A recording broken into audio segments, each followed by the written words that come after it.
Loué soit Jésus-Christ, sa paix soit avec vous.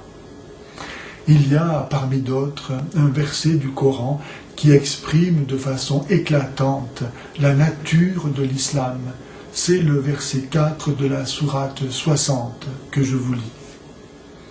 Vous avez un bel exemple en Abraham et en ceux qui étaient avec lui, lorsqu'ils dirent à leur peuple, nous vous désavouons, vous et ce que vous adorez en dehors d'Allah. Nous vous renions.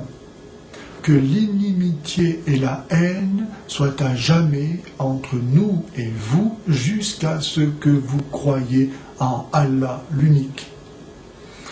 Devant le caractère belliqueux et carrément haineux de ce verset, quelques docteurs musulmans mal à l'aise avancent qu'il faut le contextualiser, c'est-à-dire en réduire le sens et la portée pour l'époque où il fut donné, c'est-à-dire pour Mohammed et ceux qui l'ont suivi.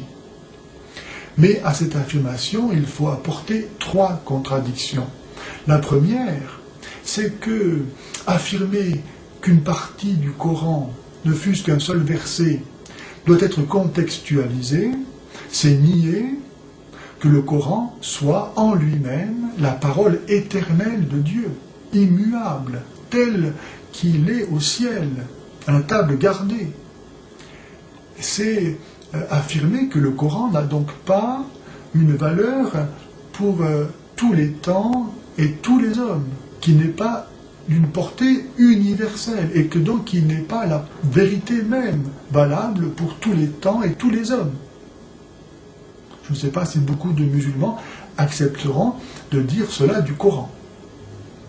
La deuxième contradiction, c'est que l'auteur de ce verset, Allah, engage sa vérité et son autorité, non pas pour un temps déterminé, et aujourd'hui passé, mais à jamais.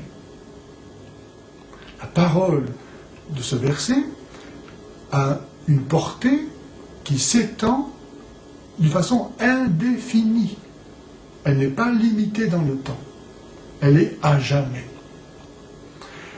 La troisième contradiction, c'est que cette parole est mise dans la bouche d'Abraham, donnée comme modèle aux musulmans, aux lecteurs du Coran, et pas seulement à l'époque de Mohammed.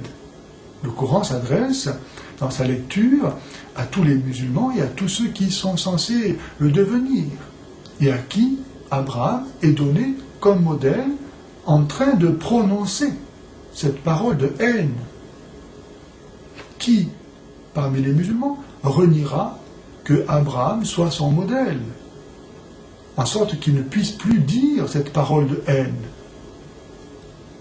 Et la suite du verset n'arrange pas la situation, car, je vous la lis, « Sauf la parole d'Abraham adressée à son père, je demanderai pardon pour toi, bien que je ne puisse rien pour toi auprès d'Allah.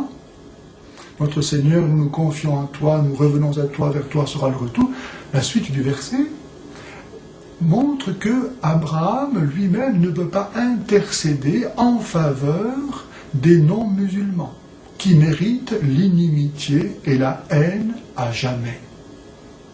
Voilà donc ce qu'un musulman qui croit que le Coran est la parole de Dieu doit avoir dans son cœur, à l'endroit de tous ceux qui ne veulent pas se convertir à l'islam, l'inimitié et la haine à jamais. Rien d'autre.